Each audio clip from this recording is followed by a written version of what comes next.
Waalaikumsalam warahmatullahi wabarakatuh. Kami perwakilan dari mahasiswa UIN Senandung Jati Bandung dan dari jurusan PGMI gitu. Kami di sini ingin mewawancarai Arais gitu untuk memenuhi tugas kami yaitu mata kuliah Pancasila. Dan hal-hal yang akan kami tanyakan juga seputar nilai-nilai Pancasila dan juga tantangannya. Nah, yang pertama mungkin akan disampaikan oleh teman saya. Jadi Arais, pertanyaan pertama yaitu perkenalkan diri dulu, siapa Arais dan menjabat sebagai apa di Karisma, dan menjelaskan Karisma itu apa. Siap. Baik, sebelumnya terima kasih ya teteh semuanya karena telah menyambut atau buat tersebut ya. Jadi ini merupakan sebuah kebanggaan lah dengan adanya wawancara mungkin ya tentang kepemudaan di wilayah kami. Nah, berkaitan dengan karisma itu adalah singkatan dari Keluarga Remaja Masjid Al-Hikmah. Nah, karisma berdiri sudah lama gitu kan, seiring dengan adanya organisasi Syarikat Islam gitu. Nah, cuma karisma tuh ya berawal dari organisasi namanya itu Pemuda Muslim. Jadi ketika sebelum kemerdekaan Syarikat Islam itu ada. Nah, pencetusnya itu adalah Hos Cokro Aminoto. Hos Cokro Aminoto itu siapa? Hos Cokro Aminoto adalah guru besar dari 3 pahlawan Indonesia yang mempunyai 3 ideologi yang berbeda. Yang pertama Insinyur Soekarno, kemudian yang kedua Kartosuwiryo, yang ketiga adalah Samaun gitu kan. Kalau Soekarno memiliki jiwa nasionalisme, kemudian Kartosuwiryo memiliki jiwa agama Islam, kemudian Samaun yang memiliki jiwa ideologi komunis gitu. Nah, ketiga ini memiliki peranan yang penting, bahkan sangat berpengaruh hingga sekarang juga gitu. Nah, sehingga dari organisasi Syarikat Islam itu yang didirikan oleh Hos Cokro Aminoto ini adalah namanya pemuda Pemuda Muslimin Indonesia. Nah, cuma khusus untuk karisma tuh adanya anak cabang, mungkin bukan anak cabang, itulah hanya di Korea tertentu gitu kan. Nah, itu namanya adalah karisma Keluarga Remaja Islam Masjid Al-Hikmah. Induknya kemana? Induknya ke Pemuda Muslim. Nah, jadi karisma itu adalah nama lain dari Pemuda Muslim gitu yang ada di Kabupaten Bandung. Sebetulnya sama, yang memiliki kibatnya itu adalah Syarikat Islam. Cuma kan sekarang Syarikat Islam itu sudah jarang dikenal, sehingga kami membuat nama-nama yang memang menyesuaikan dengan tuntunan zaman gitu ya.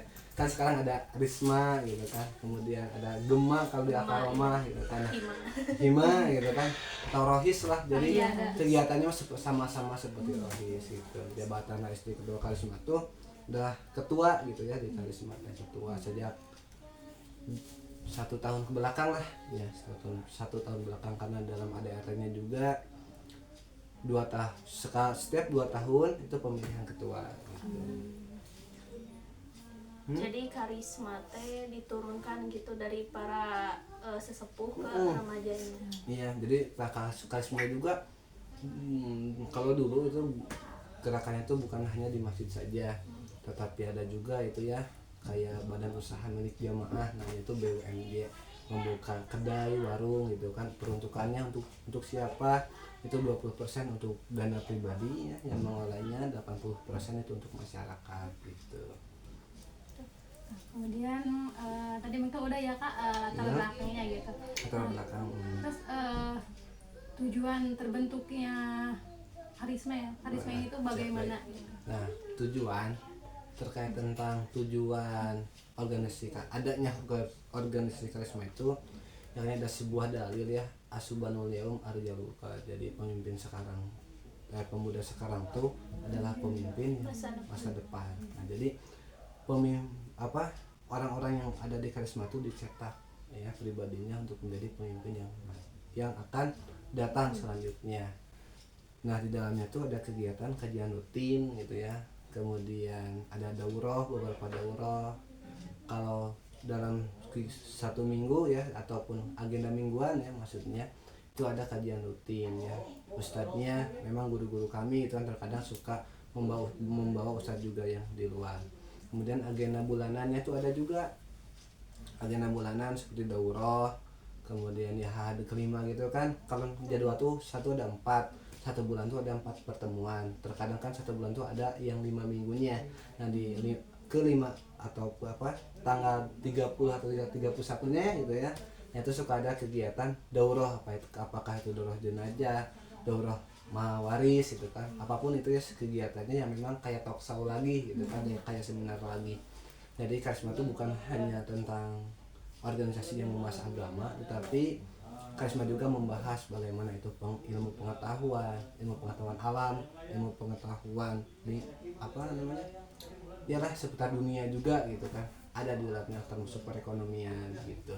Nah, itu untuk agenda bulanannya kan. Kalau mingguannya tadi kajian rutin, kemudian bulanannya kayak daurah, kemudian yang bersifat 3 bulan sekali atau 6 bulan sekali itu ada namanya kegiatan tarbiyah. Tarbiyah itu adalah kegiatan mendidik anak-anak santri ya, anak santri dari dari TK, PAUD, RA sampai MTS gitu. Nah panitianya siapa ya? Panitianya ini pemuda ya, dari dari MA sampai S1 S2 gitu panitianya gitu. Banyak sih ya kegiatannya mah itu. Bahkan 1 tahun tuh kemarin tuh nyampe ke 25 kegiatan gitu kan dalam 1 tahun teh. Kalau berkaca dengan organisasi ormas Islam gitu kan, salah satunya kalau di Cipara itu ya, di wilayah saya ya, itu teh saya berani membicarakan diri kalau ormas Islam itu yang paling bergerak dan baik di Cipara itu adalah Syarikat Islam. Nah kemarin waktu rapat kerja Syarikat Islam tuh hanya nyampe kurang lebih 15 program. Nah tetapi karisma ini sampai lebih dari 20 sampai 25 program dalam 1 tahunnya gitu ya. Jadi pergerakan pemuda itu emang diberdayakan seperti itu. Jadi masih berjalan juga. Masih berjalan masih berjalan sampai sekarang. Nah sekarang juga ini ada kegiatan yang memang kan ini berbentuk yayasan ya, ada yayasan di sini teh. Ada PAUD, RA, MI, kemudian MDT sama rumah tahfidz. Nah itu kan ada wisuda ya, kelulusan. Nah itu baik dalam pengelolaan keuangannya, kemudian pendekoran panggungnya, kemudian kegiatannya seputar wisuda, MC yang gitu ya, pengatur acaranya, semuanya dipasarkan oleh pemuda gitu kan. Padahal kan kita tahu gitu kan, kalau sekolah-sekolah itu pada umumnya kalau ngadain wisuda gitu kan dikelolanya sama sekolah aja gitu kan, sama guru-guru. Nah tapi kalau di sini tuh dikelolanya oleh pemuda karisma. Jadi pemuda tuh berdaya untuk menciptakan para pemuda yang memang memiliki jiwa peduli dan berkarakter seorang pemimpin seperti itu. Oh iya, salah satunya kemarin salah satu kader dari karisma tuh menjadi imam khatib gitu ya. Imam khatib ketika Idul Adha, padahal usianya baru 22 tahun. Kan jarang gitu kan, jarang seseorang pemuda gitu kan, apalagi belum nikah gitu kan, menjadi seorang khatib ketika hari raya Idul Adha kemarin gitu. Selanjutnya kendala selama kegiatannya apa aja? Pemudanya. Nah kendala sebetulnya kalau dalam kekompakan itu luar biasa, sangat kompak ya. Cuma dalam ini ya semuanya kita tahulah pemberdayaan dari pemerintah tentang pemuda itu sangat kurang. Ketika Rais ya teman-teman menginginkan adanya alat printer infocus gitu kan, itu sangat susah. Kemarin aja ketika kegiatan nobar persib sampai muter-muter ya, pinjam infocus lah ya, kemudian pinjam laptopnya gitu kan, susah. Walaupun ya memang saya laptop juga ada, cuma kan kalau terus-terusan pakai barang pribadi juga beda cerita gitu kan, beda cerita. Nah jadi kurang ada gitu kan. Ketika nanya ya ke guru-guru, kemudian nanya ke aparatur pemerintah, katanya lewat musrenbang desa katanya bisa sebenarnya. Nah tapi di desanya ini ketika ada musrenbang tuh tidak ada gitu kan, jangankan ke pemuda, ke tokoh-tokoh masyarakat juga gak ada undangan gitu. Bahkan ketika ditanyain ke pegawai desanya aja gitu kan gak tahu sebenarnya. Itu pegawai desanya Kang Mip gitu kan, Kang Firman, ketika ditanyakan kapan musrenbang ya pada nggak tahu gitu kan, padahal dengan adanya desa, dengan ada undang-undang ya otonomi desa itu kan, itu supaya desa tuh menentukan apa aja tuh kebutuhan yang ada di wilayahnya. Nah, salah satunya dengan adanya musrenbang. Jadi musrenbang itu adalah musyawarah antar stakeholder yang ada di desa tersebut, sehingga dalam musyawarah tersebut menghasilkan kebijakan-kebijakan yang memang gitu kan, kebijakan tersebut dibutuhkan oleh masyarakatnya. Dan sekarang pemuda karisma ini membutuhkan seperti halnya printer, infocus gitu kan, laptop. Nah, itu sangat susah gitu kan, termasuk Rais juga ya aktif di partai PKS. Itu Rais sudah coba ke Pak Jajang Rohana gitu kan, Dewan Provinsi, kemudian Budiah Nurwitasari, Dewan DPR RI ketika memajukan proposal, ternyata memang ya untuk sarana laptop dan juga ya ATK gitu ya seperti ya itu tidak bisa dikarenakan beda komisi gitu. Jadi relasi yang kurang mungkin ya. Kemudian ya memang dari pemerintah setempat kurang mendukung terkait tentang fasilitas gitu. Tapi dari pemuda sendiri tidak ada kendala apa-apa? Tidak ada ya, tidak ada. Alhamdulillah semuanya kompak gitu kan, bahkan hanya cukup melalui grup WhatsApp saja, misalkan yuk rapat hari Senin malam Selasa, nah udah itu langsung ada Kumpul gitu, ya. kumpul. Nah, Jadi masalahnya cuma di dana aja dari pemerintah, dari dana atas. dari pemerintah gitu kan. Kalau lihat kan kajian sekarang tuh serba di online kan gitu kan, kayak bisa live streaming YouTube, kemudian adalah apa namanya tuh kayak ceramah-ceramah singkat gitu Oh kan. iya. Nah, dikarenakan keterbatasan tersebut, jadi Karisma tuh mencobalah tim media kami itu membuat one-on-one ayat ya. Suka ada di grup ya. Jadi dikirim one-on-one ayat tuh bisa dilihat dari IG-nya Karisma gitu. Nah, jadi dengan keterbatasan tersebut membuat langkah kami para pemuda sedikit terhambat. Tetapi alhamdulillah gitu kan, bahkan kalau misalkan berkaitan dengan dana-dana yang besar seperti hanya memberi alat-alat yang seperti itu, tetapi kalau untuk masalah konsumsi kemudian biaya untuk bukan bayar besar ya apa ya, penyempurna ikhlas untuk Ustadz. Nah itu ada ya sebagian dari masyarakat itu ada ya masuk sponsor, itu bahkan ada 10 gitu kan, ada yang ngasih 50.000, ada yang ngasih 100.000 per bulannya, alhamdulillah gitu. Nah jadi setiap kegiatan tuh kan agama Islam juga dibangun tuh karena adanya mal, karena adanya harta. Nah kami juga pengurus Karisma juga memikirkan dalam artian gimana nih supaya Karisma kuat. Nah ternyata ekonominya juga harus kuat. Nah alhamdulillah gitu, para sponsor tuh bukan kami yang meminta, tetapi mereka gitu yang berdatangan. Itu cuma hanya ada satu orang yang dipinta karena memang bukan orang sini gitu kan, orang Qatar gitu ya. Namanya tuh Bapak Asep Qatar ya. Beliau memang orang sini, kemudian bekerja di Qatar gitu. Udah beberapa tahun ya kerjanya di Qatar. Coba ya karena kan tidak tahu kegiatan pemuda di sini, coba Rais kirimkan proposal kegiatannya apa aja ya, terus alhamdulillah gitu kan suka ngasih iya ya apa namanya berupa uang gitu ya ke pemerintah, alhamdulillah. Dan itu sangat membantu seperti itu. Terus manfaatnya apa aja? Dari manfaat kegiatan alhamdulillah, kemarin juga waktu bulan Ramadan kami itu alhamdulillah mengayakan kegiatan bagi-bagi takjil, kemudian santunan kaum apa ya, kemudian para pemuda dengan adanya kajian rutin setiap malam Sabtu ya. Kajian rutin itu jadwal itu malam Sabtu hari Jumat.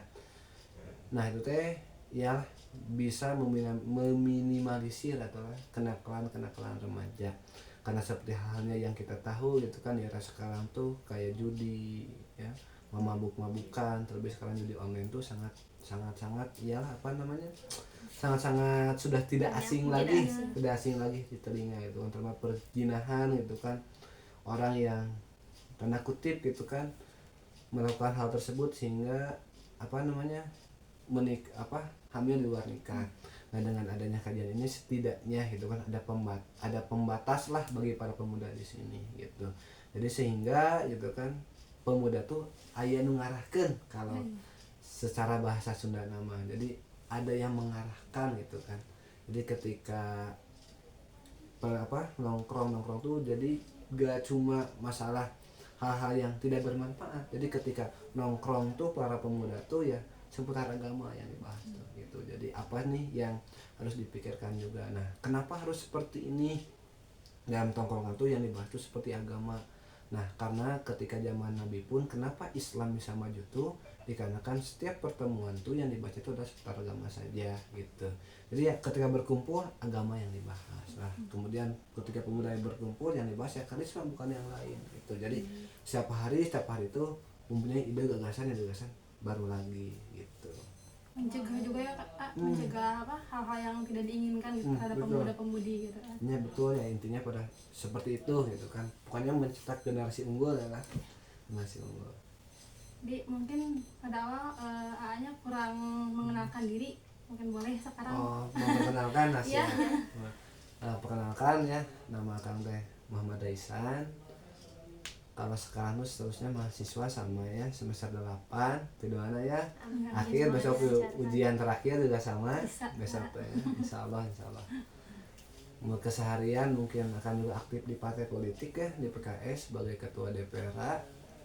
Kemudian ya keseharian juga ngajar di pondok pesantren ya. Jadi kalau pagi itu akan ngajar, kemudian kalau siang itu akan ada melancong kerja ya. Jadi akan tuh kerja bukan kerja tuh ya, jadi kayak perusahaan keluarga lah. Kalau perusahaan bukan perusahaan juga, cuma jualan kecil-kecilan di pasar gitu ya. Jadi pagi-pagi itu ngajar sampai zuhur, setelah zuhur langsung kerja ya buat oncom, sore les privat, malam baru ngerjain tugas gitu. Jadi lumayan gak padat ya jadwal teh. Nah gitu.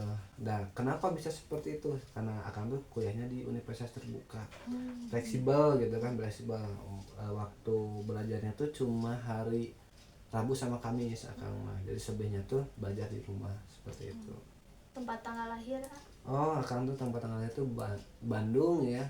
Kalau tempat Bandung tanggal lahir 8 Maret 2002, masih muda itu ya. Masih muda tanggal 2002. Tutup, nah. Mungkin terima kasih dari kami karena A-nya juga udah meluangkan waktu gitu.